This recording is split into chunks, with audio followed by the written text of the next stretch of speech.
मन्दिर बन्द थियो। अहिले हामीले चाबी ल्याएर पूजा गर्नको लागि मन्दिर खोल्यौँ। अनि यहाँ दसैँ तिहारमा खसी बोकाहरू काट्ने ठाउँ रहेछ यो। अनि पन्थी डाँडा कालिकालाई गोर्खा कालिकाको बहिनीको रूपमा हेरिँदो रहेछ।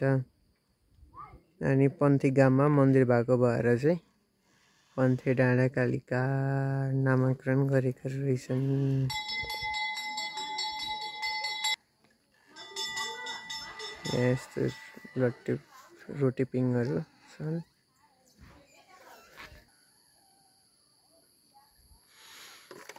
मन्दिरबाट एकदम असाध्यै राम्रो भ्यू देखिन्छ। अहिले चाहिँ यहाँ कुहिरो लाएर सबै डाँडाहरू ढाकिसक्यो।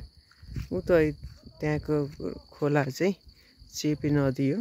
गोर्खा र लमजुङ जिल्लाको बोर्डरमा रहेको चेपे नदी। त्यही नदीले दुईटा जिल्लालाई छुट्याउने गर्छन्।